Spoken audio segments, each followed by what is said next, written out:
And what it was is that if I roughly took the people I interviewed and divided them into people who really have a sense of worthiness, that's what this comes down to, a sense of worthiness.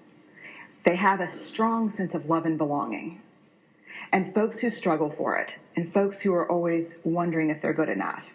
There was only one variable that separated the people who have a strong sense of love and belonging and the people who really struggle for it, and that was the people who have a strong sense of love and belonging believe they're worthy of love and belonging. That's it. They believe they're worthy. And to me, the hard part of the one thing that keeps us out of connection is our fear that we're not worthy of connection, was something that personally and professionally I felt like I needed to understand better. So what I did is I took all of the interviews where I saw worthiness, where I saw people living that way, and just looked at those. What do these people have in common? And I have a slight office supply addiction, but that's another talk. So I had a manila notebook, a manila folder, and I had a Sharpie, and I was like, what am I going to call this research? And the first words that came to my mind were wholehearted.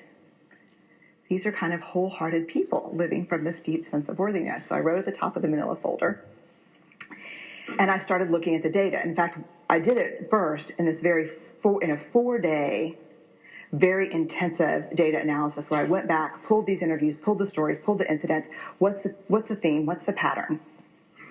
My husband left town with the kids because I always go into this kind of Jackson Pollock crazy thing where I'm just like writing and going and kind of just in my researcher mode. And so here's what I found. What they had in common was a sense of courage.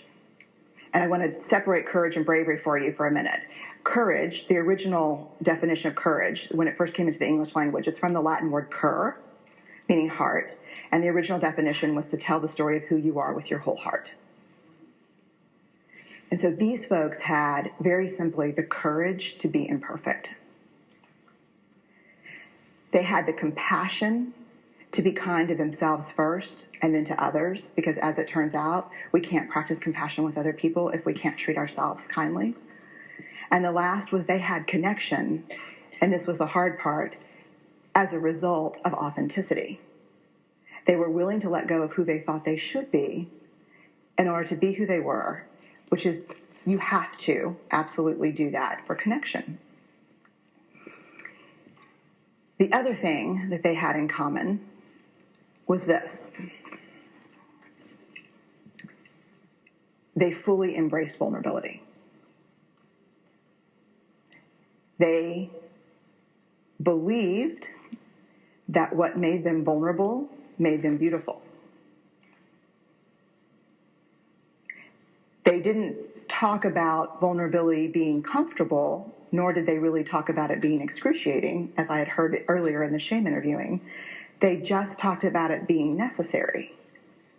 They talked about the willingness to say, I love you first. The willingness to do something where there are no guarantees.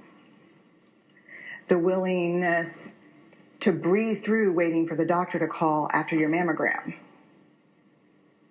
The willing to invest in a relationship that may or may not work out. They thought this was fundamental. I personally thought it was betrayal.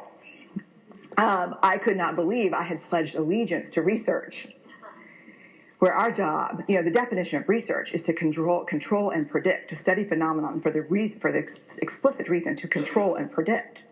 And now my mission to control and predict had turned up the answer that the way to live is with vulnerability and to stop controlling and predicting. This led to a little breakdown, which actually looked more like this. And it did. It led to I call it a breakdown. My therapist calls it a spiritual awakening.